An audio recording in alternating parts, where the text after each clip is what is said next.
Yeah, great week for us to catch up a little bit, take care of some rest of a few players, get caught up in school, work on some things we really wanted to work on in some of our night scrimmages, and we'll see if we kind of found a couple different answers. But yeah, we go to Laramie this weekend on Thursday, which is always a really tough trip, very good team and high altitude, and then back here to play Colorado State on Sunday. So off and rolling. Coach, what's your comfort level compared to, say, previous years going into Mountain West play? Because do you measure that in any significant way from season to season to try to see where you are as a team? Yeah, that's a good question. I mean, I think I don't know if I have an answer to that. I think I'm always uncomfortable in conference because it's always everybody's good. There's nobody in our conference that you feel confident that you're gonna get an easy win. So I think it keeps you on your toes, but I love that part of it. I love the competitive piece of it and try and make sure that we're ready to go. So I'm always a little bit on edge when conference starts. What's the key, Coach, when you go down the road for a while and boom, you're straight into conference play? So what is important to you? Put your finger on one thing that you've got to do to start the conference season.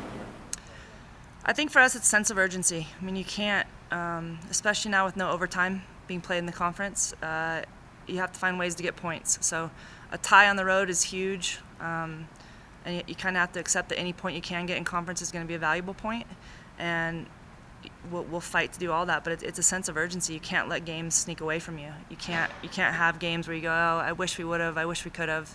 You have to come with your A game every time, and you won't. You come with your C game sometimes, but even in those games, you need to find a way to get a point. So I think that's the biggest difference from kind of non-conference into conference.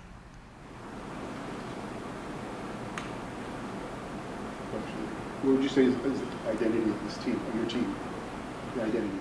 Yeah, I mean, every year you redefine that, and I think we lost. We lost players that were here for 6 and 7 years last year. So it's definitely been kind of finding a voice of the team. I think we lost kind of our loudest voices. I think we play great soccer. We dominate possession, but we've not been good in either box. We're not finishing the chances we're creating, and we're giving up too many.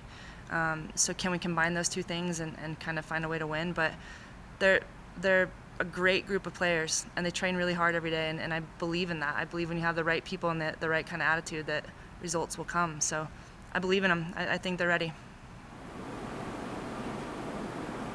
So knock at the box, would you say it's more of a communication, leadership thing that needs to happen kind of off the field?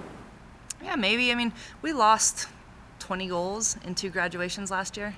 So you lose a lot of experience and kind of goal scorers. And then you lose Alexa Curtin, who I think kind of single-handedly prevented most goals along with Emily Johnson. So it's not necessarily that these players aren't stepping up, it's just finding the cohesion, you know? I mean, and then in soccer you need the ball to bounce the right way. I mean, I think we've hit the post more than I'd care to count this year, but it's just the recipe to success is doing the right things, and they are. So I think they'll find their way. Anything else for Coach? I actually want to ask a question. Frank? Hit me, Frank. Do the new rules for overtime, have you noticed a difference, and do you think it hurts or helps you?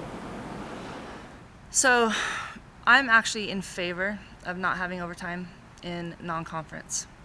I think when you play that many games that close back to back, and then you grind out a game and you don't have a winner, like if you're going to play overtime, then you need to have a shootout. Like to play that long and then to not have a winner doesn't make sense to me. So there was a recent study that just came out that last year at this point I think there was like 117 ties. This year it's up to 400, which is too high. So I don't really know. I mean, I think it's better for the student athletes and their legs, but I think in conference you should find a way to find a winner, you know? So I have mixed emotions on it. Yeah, I don't like that there's no golden goal. I think it's one of the highlights of soccer, and I've been on both sides of it, but to not have golden goal where you can run off the field I think it makes the experience a little bit less for the athletes and the fans. Coach, you know the big picture. Who's in the conference, how they're doing, what you've done, which has been impressive to this point. If it's not too private, where do you stack up your vision, your observation of how you'll do? Yeah, I think right now we go into it an underdog.